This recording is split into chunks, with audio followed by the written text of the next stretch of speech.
नमस्कार, सुप्रभात. मी स्वाती गोडसे. आपण पाहताय न्यूज 18 लोकमत. सकाळी 7च्या सुपरफास्ट महाराष्ट्र बुलेटिनमध्ये आपल्या सगळ्यांचं स्वागत. जगभरातील अनेक महत्त्वाच्या बातम्यांचा घेणार आहोत वेगवान आढावा. सुरुवात एका महत्त्वाच्या बातमीनं. विविध मागण्यांसाठी सुरू असलेल्या बेस्ट कर्मचाऱ्यांचा संपाचा आज 9वा दिवस आहे. तर या संपाबाबत झालेल्या सुनावणीत कालही तोडगा निघालेला नाहीये. दरम्यान आज होणाऱ्या सुनावणीत तरी संपावर तोडगा निघेल का हे पाहावं लागणार आहे. संप पुकारणाऱ्या कर्मचाऱ्यांची ताठर भूमिका. समित्यांमधल्या बैठकांचा सिलसिला काल सुरूच होता. काल झालेल्या 2 बैठकांमध्ये कोणताही तोडगा अद्याप निघालेला नाहीये. तर 225 कोटींचा बोजा सहन करत कर्मचाऱ्यांना 1250 रुपयांची पगारवाढ द्यायला बेस्ट प्रशासन तयार झालंय. मात्र बेस्ट कर्मचारी संघटना 2500च्या पगारवाढीच्या मागणीवर ठाम आहेत. उच्चस्तरीय समितीने तयार केलेला सीलबंद अहवाल महाधिवक्त्यांनी काल उच्च न्यायालयात सादर केला. अहवालावर वाटाघाटी सुरू असताना संप मागे घेण्याचं आवाहन उच्च न्यायालयाने बेस्टच्या कर्मचाऱ्यांना केलं. काल संध्याकाळी बेस्ट कर्मचाऱ्यांची वडाळा डेपोमध्ये सभा झाली, ज्यामध्ये वेगवेगळ्या नेत्यांनी बेस्ट कर्मचाऱ्यांशी संवाद साधला. यावेळी शशांक राव यांनी बेस्ट कर्मचाऱ्यांच्या मागण्या मान्य होईपर्यंत संप सुरूच ठेवण्याचा इशारा दिला. दरम्यान गेल्या 8 दिवसांमध्ये बेस्ट बस आगारातून बाहेरच पडलेले नाहीये. त्यामुळे बेस्टचं सुमारे 24 कोटींचं नुकसान झालंय. आर्थिक स्थिती कोलमडलेल्या बेस्ट प्रशासनानं थकवलेल्या कर्मचाऱ्यांचा डिसेंबर महिन्याचा पगार अखेर काल देण्यात आलाय. संपावर गेलेल्या बेस्ट कर्मचाऱ्यांना डिसेंबरचा पगार सोमवारपर्यंत मिळालेला नव्हता. दरम्यान बेस्ट संपाप्रकरणी राज ठाकरेंनी मुख्यमंत्री देवेंद्र फडणवीस यांना पत्र लिहिलंय. तर आज होणाऱ्या या बैठकीत मनसेला बाजू मांडण्याची परवानगी द्यावी अशी मागणी या पत्रात करण्यात आली आहे. 7व्या वेतन आयोगाचा लाभ शिक्षकांना देखील आता मिळणार आहे. जवळपास 29,000 सरकारी शिक्षकांना याचा लाभ मिळणार आहे. यामध्ये खासगी शिक्षण संस्थांमधील 3.5 लाख शिक्षक आणि कर्मचाऱ्यांना यामुळे मोठा फायदा होणार आहे. केंद्रीय मनुष्यबळ विकास मंत्रालयानं ही महत्त्वपूर्ण घोषणा केली असून आर्थिक दुबळ्या गटातील सवर्ण विद्यार्थ्यांना सर्व शैक्षणिक संस्थांमध्ये 10% आरक्षण मिळण्याचा मार्ग आता मोकळा झालाय. मंत्रिमंडळाच्या बैठकीत देवेंद्र फडणवीस सरकारनं ओबीसी समाजासाठी थोड्या नव्हे तर तब्बल 700 कोटींच्या योजनांना मंजुरी दिली आहे. शिवाय ओबीसी महामंडळाला 250 कोटी जाहीर करण्यात आले. दरम्यान निवडणुकांच्या तोंडावर सरकारनं केलेला हा घोषणांचा पाऊस आहे अशी प्रतिक्रिया ओबीसी नेते हरिभाऊ राठोड यांनी दिली आहे. देशातील आर्थिक दुर्बलांसाठी केंद्र सरकारनं 10% आरक्षणाचा केलेला कायदा आता झारखंड सरकारनं देखील लागू केलाय. त्यामुळे राज्यातील खुल्या गटातील उमेदवारांना सरकारी नोकऱ्या आणि उच्च शिक्षणामध्ये आरक्षणाचा फायदा घेता येणार आहे. दुष्काळी भागातील तरुणांसाठी एसटीची 4,416 चालक आणि वाहक पदाची जाहिरात प्रसिद्ध करण्यात आली आहे. 12 जिल्ह्यांसाठी ही जाहिरात प्रसिद्ध करण्यात आली आहे. मराठा समाजाचं 16% आणि आर्थिक मागास सवर्णांना 10% आरक्षण या पदांसाठी लागू होणार आहे. पेट्रोल आणि डिझेलच्या दरात चढ उतार सुरूच आहेत. पेट्रोलच्या दरात 8 पैशांनी घसरण झाली आहे तर डिझेलचे दर मात्र 12 पैशांनी वाढलेत. मुंबईतही पेट्रोल आज 8 पैशांनी स्वस्त झाले तर डिझेलच्या दरात 13 पैशांची वाढ झाली आहे. नंदुरबारमध्ये भाविकांवर मृत्यूची संक्रांत ओढवली आहे. नर्मदा नदीमध्ये जलपूजनासाठी भाविकांना घेऊन जाणारी बोट उलटल्यामुळे एकूण 6 जणांचा दुर्दैवी बुडून मृत्यू झालाय. मृतांमध्ये 3 लहान मुलांचा देखील समावेश आहे. नंदुरबारमध्ये झालेल्या बोट दुर्घटनेत जखमी झालेल्यांची पालकमंत्री जयकुमार रावल यांनी पाहणी केली. धाडगाव इथल्या प्राथमिक रुग्णालयात जाऊन त्यांनी परिस्थितीचा आढावा घेतला. दरम्यान दुर्घटनेतील मृत परिवाराचंही त्यांनी सांत्वन केलंय. नाशिकच्या कळवण तालुक्यात बिबट्यानं शेतकऱ्यावर हल्ला केला. यामध्ये शेतकरी गंभीररित्या जखमी झालाय तर पोलीस कर्मचाऱ्याला देखील या हल्ल्यात दुखापत झाली आहे.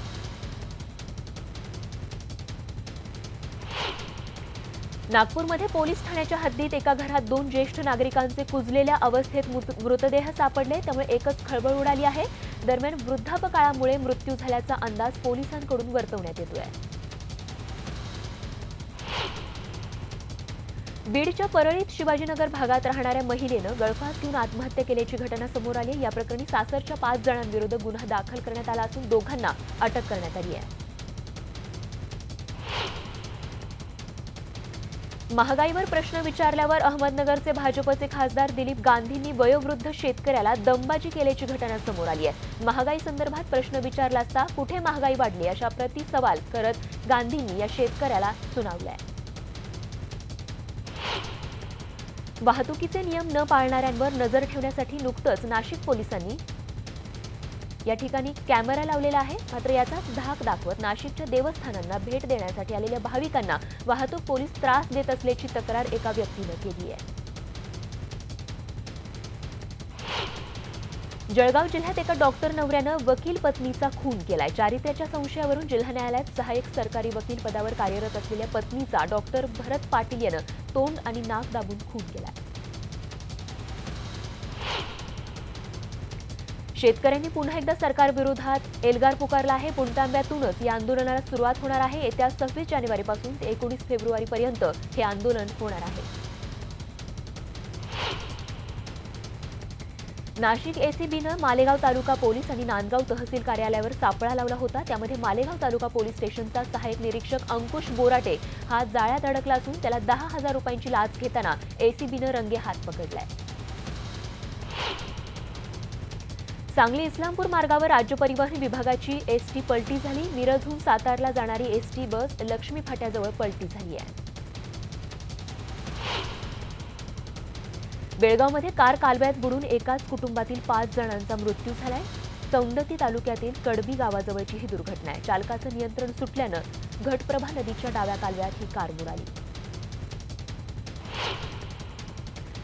साताऱ्याच्या कोडोली गावात 3 अज्ञात लोकांनी सम्राट निकम या तरुणाची निर्घृणपणे हत्या केली। हत्येमागचं कारण अजून कळू शकलेलं नाहीये, पण हल्ला इतका भीषण होता की सम्राटचा जागीच मृत्यू झालाय।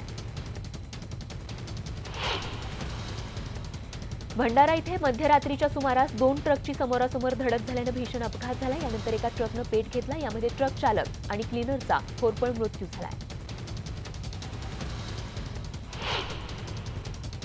महाडमधील शेतकरी नेते वसंत खेडेकर यांनी महाडच्या शिवाजी चौकात आमरण उपोषण सुरू केलंय। यामध्ये भात खरेदी, सातबाऱ्यावरील निसप्रची प्रकरण, त्याचबरोबर शेती कर्ज, भात, फळबाग आणि कडधान्य पीक नुकसान भरपाई अशा त्यांच्या विविध मागण्या आहेत। नागपूरमध्ये उमरेड मार्गावर प्रणव ठुसे या शाळकरी विद्यार्थ्याचा अपघाती मृत्यू झाला होता। त्यानंतर संतप्त झालेल्या नागरिकांनी भाजप आमदार सुधीर पारवे यांच्या घराला घेराव घालत निदर्शनं केली। हिंगोली जिल्ह्यातील वसमत तालुक्यातील मातारगाव इथले रामा माधव वाघमारे यांचा खून झाल्याचा आरोप करण्यात आला आहे। वाघमारे या प्रकरणी आता संशयावरून त्यांना मारण्यात आल्याचा आरोप त्यांच्या मुलाने केला आहे। लातूरच्या औसा तालुक्यात पंचायत समितीच्या गट विकास अधिकाऱ्यांना धमकावून वर्गणीच्या नावाखाली खंडणी मागितल्याचा धक्कादायक प्रकार समोर आलाय। 5 जणांविरुद्ध गुन्हा नोंद करण्यात आला असून त्यापैकी एकाला पोलिसांनी अटक केली आहे। कॉम्रेड गोविंद पानसरे हत्या प्रकरणातला संशयित आरोपी अमित देगवेकरला आज कोल्हापूरच्या न्यायालयात हजर करण्यात आलं। काल मंगळवारी त्याला कोल्हापूरच्या न्यायालयात हजर करण्यात आलंय। न्यायालयानं अमित देगवेकरला 23 जानेवारीपर्यंतची पोलीस कोठडी या सुनावणीवेळी सुनावली आहे।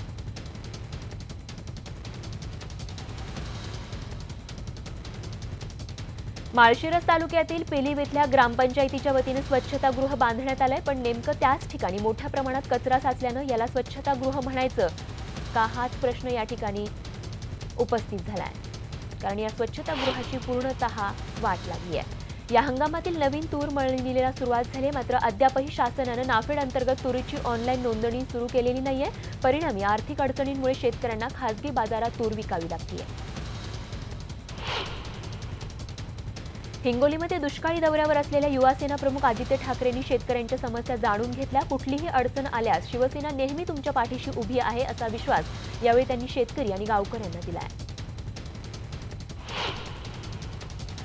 सोलापूर जिल्ह्याच्या पिण्याच्या पाण्यासाठी मंगळवारी 15 जानेवारीपासून उजनी धरणातून 3550 क्युसेकनं पाणी भीमा नदीत सोडण्यात आलं। प्रशासनानं भीमा नदी काठच्या पोलीस आणि महसूल प्रशासनाला नागरिकांना सतर्क करण्याच्या सूचना दिल्या आहेत।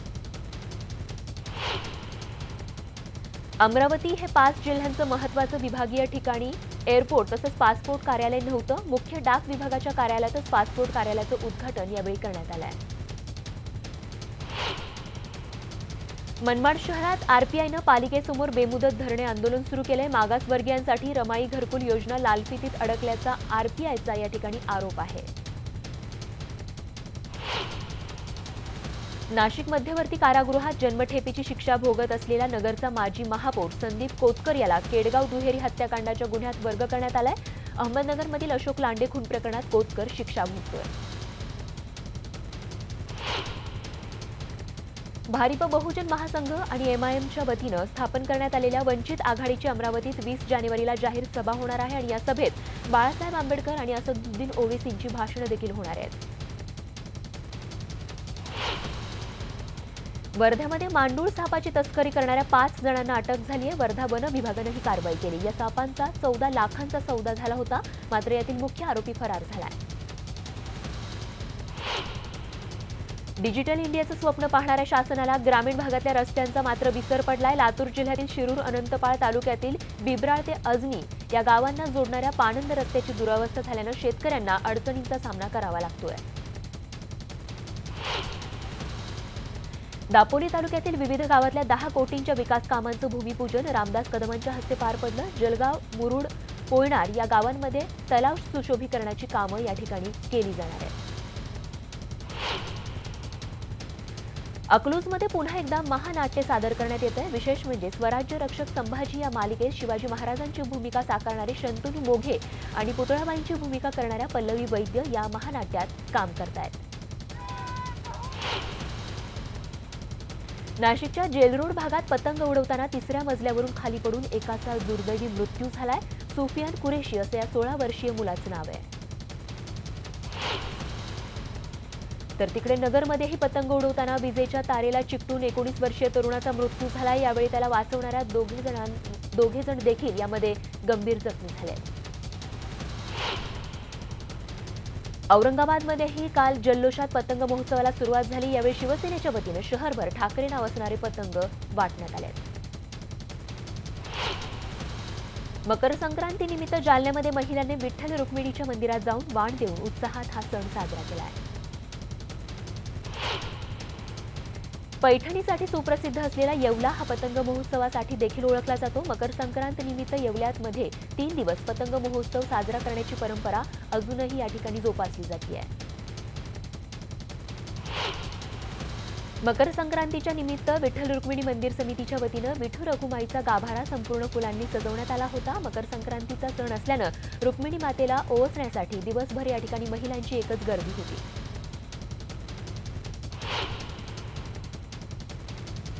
कंडारी येथे प्राचीन काळापासून मकर संक्रांतीनिमित्त दरवर्षी श्री कपालेश्वर महादेव मंदिराची यात्रा भरते। या यात्रेनिमित्त भुसावळसह आजूबाजूच्या परिसरातील भाविक मोठ्या संख्येने इथे दाखल होत असतात।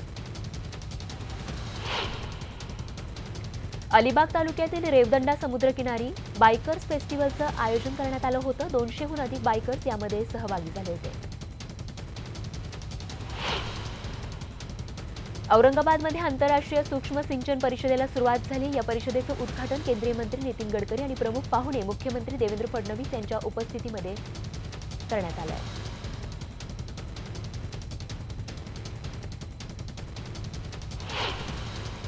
लातूर शहरात अनोखा हिरकणी महोत्सव भरलाय। ग्रामीण भागातल्या महिलांनी तयार केलेला गावरान मेवा, विविध वस्तूंची कलाकुसर आणि ग्रामीण भागातली चव आणणारं बरंच काही या महोत्सवात बघायला मिळत आहे। कोल्हापूर जिल्ह्यातल्या सांब्रे गावात गेल्या 25 वर्षांपासून कबड्डी स्पर्धांचं आयोजन केलं जातं। यंदा देखील या स्पर्धेमध्ये जवळपास 40 संघांनी सहभाग नोंदवलाय। ऐन थंडीत देखील या गावामध्ये कबड्डीचा थरार बघायला मिळतोय। आमदार संध्यादेवी कुपेकर यांच्या हस्ते या स्पर्धेचं उद्घाटन करण्यात आलं आहे। अयोध्येमध्ये राम मंदिराची उभारणी लवकर व्हावी म्हणून प्रयागराज इथे कुंभमेळ्यात दररोज 33,000 दीप प्रज्वलित केले जाणार आहेत। मकर संक्रांतीपासून सुरू होणारा कुंभमेळा 1 महिना आणि 4 दिवस सुरू राहणार आहे। पंतप्रधान नरेंद्र मोदी यांनी शबरीमाला प्रकरणी आपली भूमिका स्पष्ट केली आहे। या प्रकरणी केरळ सरकारने घेतलेली भूमिका इतिहासात सर्वांमध्ये लाजिरवाणी होती अशी टीका यावेळी मोदी सरकारने केली आहे। पंतप्रधान नरेंद्र मोदी यांनी ओडिशामध्ये 1550 कोटी रुपयांहून अधिक रकमेच्या केंद्र सरकारच्या प्रकल्पाचं उद्घाटन केलंय। सदर प्रकल्प राज्याच्या विकासामध्ये महत्त्वाची भूमिका बजावतील असं यावेळी मोदी म्हणाले। 2019च्या निवडणुकीसाठी भाजप पत्रकार परिषदांचा धडाका लावणार आहे। 4 दिवसांमध्ये 50 पेक्षा जास्त पत्रकार परिषद घेणार आहेत। भाजपचे केंद्रीय मंत्री, मुख्यमंत्री, माजी मुख्यमंत्री तसंच खासदार देशभरात या पत्रकार परिषदा घेणार आहेत। दिल्लीचे मुख्यमंत्री अरविंद केजरीवाल यांना ईमेलद्वारे मुलीच्या अपहरणाची धमकी देणाऱ्याला दिल्ली पोलिसांनी ताब्यात घेतलंय। केजरीवाल यांना एक ईमेल आला होता ज्यामध्ये मुलीचं अपहरण करण्याची धमकी त्यांना देण्यात आली होती।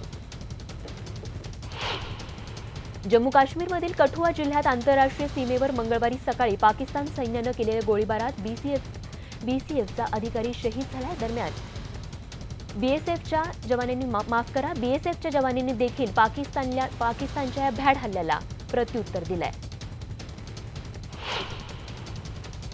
कर्नाटकात 2 आमदारांनी सरकारचा पाठिंबा काढून घेतलाय। एच नागेश आणि आर शंकर हे सत्तेतून बाहेर पडले आहेत। या 2 आमदारांनी एचडी कुमारस्वामी सरकारचा पाठिंबा काढून घेतल्यानं कर्नाटकातलं राजकारण ढवळून निघालंय। बातमी आंतरराष्ट्रीय विश्वातून पंतप्रधान तेरेसा मे यांनी मांडलेला ब्रेक्झिट करार ब्रिटिश संसदेतील खासदारांनी फेटाळून लावलाय। मंगळवारी ब्रिटनच्या संसदेत कनिष्ठ सभागृहात यावर मतदान घेण्यात आलं। या कराराविरोधात 423 खासदारांनी मत दिलंय तर केवळ 202 खासदारांना कराराच्या बाजूने कौल दिलाय। यूएसमध्ये एका जुन्या पुलाला पाडण्यात आलंय। आधुनिक तंत्रज्ञानाचा वापर करून या पुलाला पाडण्यात आलंय। हा पूल 1955 पासून या ठिकाणी होता। पाडल्यानंतर क्षणार्धातच संपूर्ण पूल नदीत कोसळला। त्यानंतर या ठिकाणी रिसायकलिंग करण्यात आलंय। यूएसमध्ये एका चालत्या कारमधून चक्क 2 वर्षांचा मुलगा बाहेर फेकला गेल्याचा व्हिडिओ समोर आलाय। सुदैवानं मागच्या वाहन चालकाचं लक्ष असल्यामुळे या मुलाला वाचवण्यात यश आलंय। दरम्यान पोलिसांकडून नंतर मुलाला त्याच्या कुटुंबियांकडे सुखरूप सोडण्यात आलं। अमेरिकेच्या लॉस एंजेलिस शहरात जोरदार बर्फवृष्टी सुरू आहे। त्यामुळे अनेक आंतरराज्यीय या ठिकाणचे महामार्ग जे आहेत ते कित्येक तासांपासून बंद ठेवण्यात आलेत। बर्फामुळे अनेक गाड्या बंद पडल्या आहेत। त्यांना टो करून नेण्याचं काम अजूनही सुरू आहे।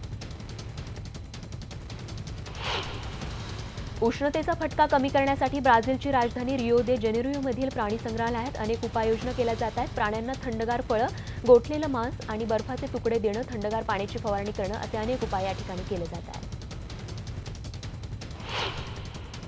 इंटरनॅशनल क्रिकेट काउन्सिलनं मनु सॉन याची चीफ एक्झिक्युटिव्ह ऑफिसरपदी निवड केली आहे। मनु सॉनी यांच्याकडे याआधी सिंगापूर स्पोर्ट्स हबचं सीईओ पद होतं। भारतीय फुटबॉल संघाचे प्रशिक्षक स्टीफन यांनी मंगळवारी या पदाचा राजीनामा दिलाय। एएफसी आशिया कप स्पर्धेमध्ये भारतीय संघाचं आव्हान साखळी फेरीतच संपुष्टात आल्याच्या पार्श्वभूमीवर त्यांनी पायउतार होण्याचा निर्णय घेतलाय। दुसऱ्या एकदिवसीय सामन्यात कोहली धोनीची धडाकेबाज खेळीच्या जोरावर टीम इंडियानं ऑस्ट्रेलियावर दणदणीत विजय मिळवला आहे। 3 सामन्यांच्या मालिकेत भारतानं बरोबरी साधली आहे। दरम्यान कालच्या सामन्यात महेंद्रसिंग धोनीनं दुसऱ्या सामन्यात दमदार नाबाद अर्धशतक साकारलंय। हे अर्धशतक साकारताना धोनीनं आपण अजूनही मॅच फिनिशर आहोत हे दाखवून दिलंय। तर या सामन्यातील झालेल्या विजयामुळे कर्णधार विराट कोहलीनं धोनीची प्रशंसा केली आहे। धोनी नेहमी शांत असतो आणि प्रत्येकाला मदत करत असतो, पण आजचा धोनी काहीसा वेगळाच होता। तो आपल्याच विश्वात रमला होता असं कोहली म्हणाला। बॉलिवूड अभिनेत्री श्रद्धा कपूर सध्या छिछोरा आणि साहो या सिनेमांच्या शूटमध्ये मुंबई हैदराबाद सतत प्रवास करत असते। मकर संक्रांतीसाठी सुट्टी घेऊन ती मुंबईत आली आहे। श्रद्धाच्या घरी बनणारी मिठाई फारच चविष्ट असते अशी इंडस्ट्रीत चर्चा आहे।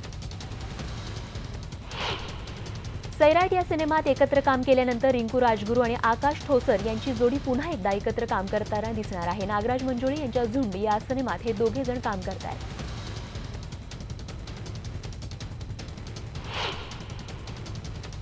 आणि मनोरंजन विश्वातील या बातमीसह सुपरफास्ट महाराष्ट्र बुलेटिनमध्ये वेळ झाली इथेच थांबण्याची। ताज्या बातम्यांसह लगेचच भेटतो। बघत रहा फक्त न्यूज 18 लोकमत।